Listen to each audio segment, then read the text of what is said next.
തെരുവിൽ ഭിക്ഷയാചിക്കുന്ന ഒരു കുട്ടിയും അവൻ്റെ പിന്നിൽ കൂടെ കടന്നു പോകുന്ന രണ്ട് നോർമലായിട്ടുള്ള സാധാരണക്കാരായ രണ്ട് കുട്ടികളും.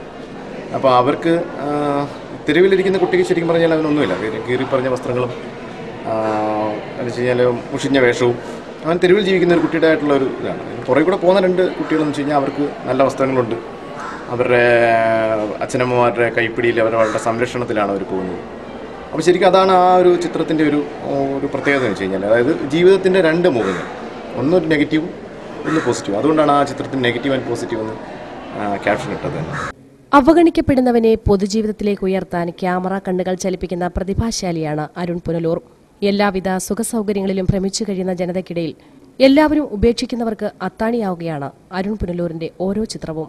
ഭിക്ഷയെടുക്കുന്ന ബാലനെ പകർത്തിയ ക്യാമറ കണ്ണുകൾ കൊണ്ടുതന്നെ തിരശ്ശീലയിലെ സൂപ്പർ സ്റ്റാർ മമ്മൂട്ടിയെയും ഒപ്പിയെടുക്കാനുള്ള മനസാന്നിധ്യമാണ് മറ്റുള്ളവരിൽ നിന്നും അരുണിനെ വ്യത്യസ്തനാക്കുന്നത്.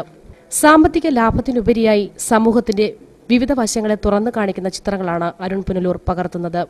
പ്രകൃതിയും മനുഷ്യനും മൃഗങ്ങളുമെല്ലാം ഈ പ്രതിഭാശാലിയുടെ ക്യാമറ കണ്ണിൽ ജീവനുള്ള ചിത്രങ്ങളാകും. ഫ്രീലാൻഡ് ഫോട്ടോഗ്രാഫി രംഗത്ത് പ്രവർത്തിക്കുന്ന അരുണിന് ദേശീയ അവാർഡ്, സംസ്ഥാന അവാർഡ് എന്നിവ ഉൾപ്പെടെ നിരവധി പുരസ്കാരങ്ങളും ലഭിച്ചിട്ടുണ്ട്. 2008 മഹാത്മാവിനെ തേടിയെന്ന ഡോക്യുമെന്ററിയും ചെയ്തിട്ടുണ്ട്. കേരളത്തിലെ മിക്ക മാഗസിനുകളിലും പത്രങ്ങളിലും മറ്റ് പ്രസിദ്ധീകരണങ്ങളിലും അരുണിന്റെ ചിത്രങ്ങൾ പ്രസിദ്ധീകരിച്ചിട്ടുണ്ട്. കാലത്തിന്റെ വേദനയും നൊമ്പരവും ഒപ്പിയെടുക്കാൻ അരുണിന്റെ ക്യാമറയ്ക്ക് മുമ്പോട്ടുള്ള പ്രയാണം സുഗമമായിരിക്കട്ടെ. ACB news, Punalur.